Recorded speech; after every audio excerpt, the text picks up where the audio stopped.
जो कि नवाज शरीफ और जरदारी हमेशा इनको खुश करते थे, क्योंकि ये जो इनका प्लान है ना, इजराइल इसके बीच में है, हिंदुस्तान इजराइल का नेक्सस है।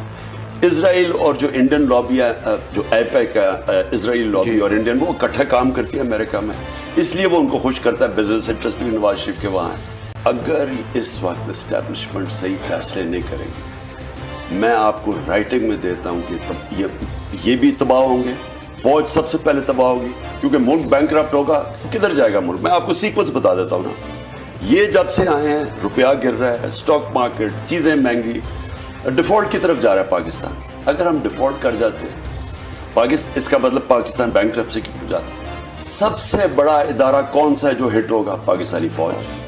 जब फौज हिट होगी तो जो उसके बाद हमारे से कंसेशन क्या ली जाएगी, जो यूक्रेन से उन्होंने ली थी डीन्यूक्लियराइज करने की। सबसे बड़ा तो मसला उनको, हमारी वाहिद मुसलमान मुल्क है जिसके पास न्यूक्लियर डिटरेंट है, जब वो चला गया फिर क्या होगा?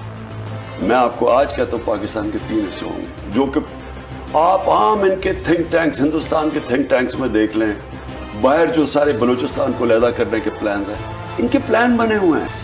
मुल्क खुदकुशी करने पे जा रहा है। 3.5 साल बाद जब इमरान खान साहब इक्तिदार से चले गए हैं तो वो एस्टैब्लिशमेंट से यही तवक्को कर रहे हैं कि आप मुझे वापस इक्तिदार में लेके आएं। यहां पर इमरान खान साहब फौज से ये कह रहे हैं कि आप मुदाखलत करें, आप न्यूट्रल नहीं हो सकते, क्योंकि न्यूट्रल तो जानवर होता है, आपको मुदाखलत करनी चाहिए और मुदाखलत एक जमहूरी हुकूमत के खिलाफ करनी चाहिए और उस हुकूमत को खत्म करके मुझे वापस उसी तरीके से इक्तिदार में बिठाना चाहिए जैसे आपने 2018 में बिठाया था। अब उसके नतीजे में वो जितनी भी बातें कर रहे हैं कि पाकिस्तान बैंकरप्ट हो जाएगा, पाकिस्तान बैंकरप्ट हो गया तो सबसे पहले पाकिस्तान की फौज तबाह हो जाएगी, जब पाकिस्तान की फौज तबाह हो जाएगी तो यूक्रेन की तरह पाकिस्तान से उसके न्यूक्लियर असासे ले लिए जाएंगे। तो इमरान खान साहब कहते हैं क्योंकि पाकिस्तान की करेंसी गिर जाएगी, करेंसी की वजह से महंगाई आएगी और उसकी वजह से पाकिस्तान बैंकरप्ट हो जाएगा, कि वो डेस्परेट हो रहे हैं और अपने सर्वाइवल को मुल्क के सर्वाइवल से मुंसलिक कर रहे हैं और उनसे ये बर्दाश्त नहीं हो रहा है कि मैं आज मुल्क का वजीर आजम नहीं हूं या फिर मुल्क की फौज मेरा साथ नहीं दे रही है मुझे वजीर आजम रखने में।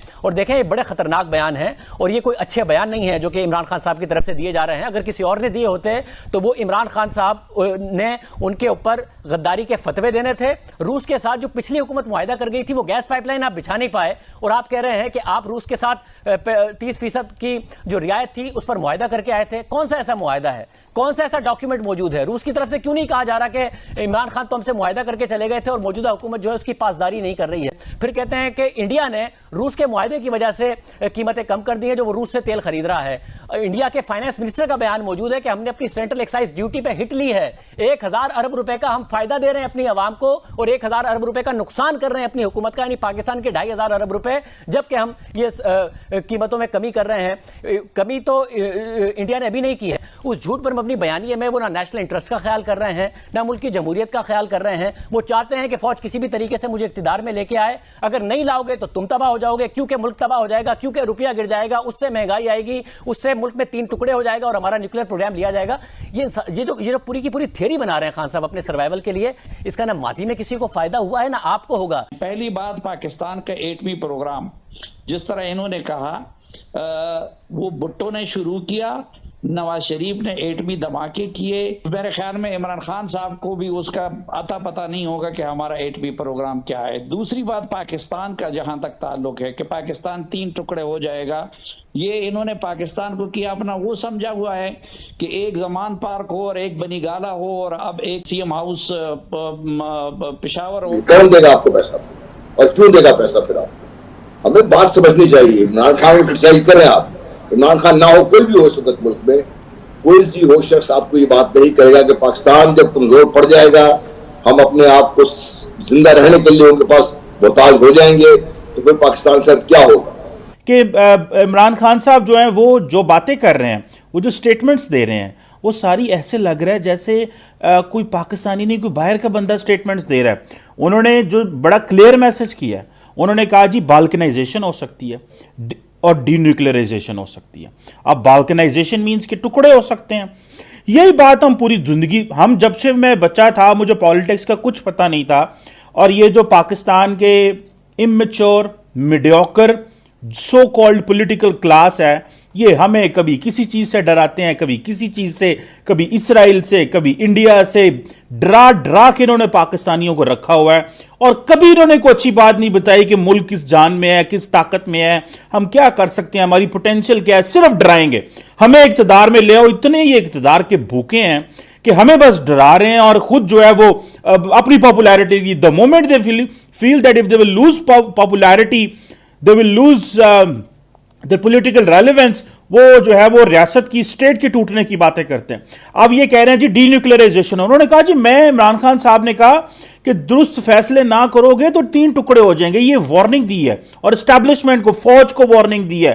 اب آپ امیجن کر لیں کہ ملک کو توڑنے کی باتیں, اور کبھی یہ کہتے ہیں کہ پاکستان اس سے اچھا تھا تو پاکستان پہ ایٹم بم مار دو. یار آپ نے یہ کون سے لوگ بچا دیے یار؟ ایٹم بم نہ ہو گیا, یہ کوئی مسالہ ہو گیا, کوئی پھل جھڑی ہو گئی. کس طرح ایک سابق وزیر اعظم, یہ وزیر اعظم پاکستان کی نیشنل سیکیورٹی کمیٹی کو لیڈ کرتا ہے, کیبنٹ اس کو کمیٹی کو ڈیل کرتا رہا. یہ وزیر اعظم پاکستان کے سروسز چیف کو لیڈ کرتا رہا ہے, اور اس فورم پہ بیٹھ کے, مجھے یاد ہے جب ابھینندن کا واقعہ ہوا, اس کا جہاز گرایا پاکستان ایئر فورس نے, تو اس وقت I think D J S P R نے کہا کہ اس وقت پاکستان کی جو نیشنل سیکیورٹی کمیٹی ہے وہ مل رہی ہے, اور بھارت کو پتہ ہے وہ کیا ہوتا ہے. اور پھر نیشنل کمانڈ اتھارٹی کا بھی ایک اجلاس ہوا تھا. That was real something, national command authority that basically deals with the nuclear assets. ٹھیک ہے جی. اب یہ بندہ اس جو نیشنل کمانڈ اتھارٹی کو بھی ہیڈ کرتا رہا ہے ایز اے پرائم منسٹر, اور یہ انہوں نے اجلاس بھی کیے ہیں, اور کہتے یہ ہیں کہ جناب پاکستان پہ ایٹم بم کرا دو اور پاکستان کے 3 حصے ہو جائیں گے, اور یہ پاکستان کے حالات ہوں گے, اکانومی خراب ہو جائے گی, ڈالر تباہ ہو جائے گا, اور سب سے زیادہ فوج خراب ہوگی, اور فوج کو وہ ویسٹ کہے گا جی ڈی نیوکلرائز کر دو, آپ اپنے نیوکلیر ویپن جو ہے وہ دے دو. آپ کس طرح کا پولیٹیکل ڈسکورس پاکستان میں لے کے آ رہے ہیں؟ کس قسم کا پولیٹیکل ڈسکورس پاکستان میں لے کے آئے؟ اور بار بار ایک ہی بات کی جا رہا ہے, وہ یوکرین نے ویپنز انہوں نے لے لیے. اور بھائی پاکستان یوکرین نہیں ہے, پاکستان ہے. اس کو اس اینگل سے کہ پاکستان کی اپنی اسٹرینگتھ ہے. ہماری پوری کی پوری جو نیوکلیئر اسٹیبلشمنٹ ہے, ہمارے سائنسدان, ہمارے ڈاکٹر, ہمارے پروفیسر, ہمارے ریسرچر, انہوں نے بڑی مشکل سے نیوکلیئر ویپنز بنائے ہیں. ٹھیک ہے جی. اور سارے کا سارا جو نیوکلیئر پروگرام ہے, یہ پاکستان کی ملٹری اینڈ سول قیادت نے انپیرلل سپورٹ دی. بھٹو صاحب نے شروع کیا, اس کے بعد ضیاء نے اس کو کنٹینیو کیا, اور پھر سب اس کو لے کے چلتے رہے. اور جب وہ دن آیا کہ جب پاکستان کا ٹیسٹ کرنا تھا تو پاکستان وہ ٹیسٹ کرا. اور آج کا عمران خان, نہ آپ نے نیوکلیئر پروگرام بنایا, نہ آپ کے اندر اتنی ہمت ہے آپ ٹیسٹ کریں. پھر آپ کی وہ باتیں آتی ہیں کہ آپ نے تو ابھینندن کو بھی بھیج دیا, پھر ہم اس طرح کی باتیں کریں گے تو آپ کو اس میں نقصان تو اسٹیٹ کو ہوتا ہے. رکھتے نا ابھینندن کو, آپ وزیر اعظم تھے اس وقت, تو ہمیں یہ تھا کہ یہ بڑا لیڈر بندہ ہے, یہ بڑا اسٹیٹسمین والی باتیں کر رہے ہیں. پر آپ تو اتنی چھوٹی بات کر رہے ہیں, آپ اپنے قد سے چھوٹی بات کر رہے ہیں. آپ نیشنل لیڈر ہو کے, ایک بندہ جو نیشنل لیڈر ہے وہ کس طرح اس طرح کی بات کر سکتا ہے کہ جناب ملک ٹوٹ سکتا ہے؟ جو یوکرین کے جو نیوکلیئر ویپنز تھے وہ تو سوویت یونین کی لیگیسی تھی, وہ کوئی یوکرین کے تو نہیں تھے. اب وہ جو ڈی نیوکلیئرائزیشن ہوئی اس کا تو کانٹیکسٹ اور تھا, اس کا ریفرنس اور تھا, اس میں امریکہ, رشیا اور بہت ساری ہسٹوریکل چیزیں. پاکستان نے تو ارن کیا یہ. ہمارے سائنسدان کہاں سے چیزیں اکٹھے کرتے رہے. عبد القدیر خان جو کہ بعد میں چلو کنٹروورشل ہو گئے, اور ڈاکٹر صبر مبارک مان, ڈاکٹر منیر, بہت سارے ایسے لوگ تھے جنہوں نے بہت کام کیا پاکستان کی نیوکلیئرائزیشن پہ. اور آپ کو کیونکہ فارغ کر دیا, ادھر سے چھٹی ہو گئی آپ کی,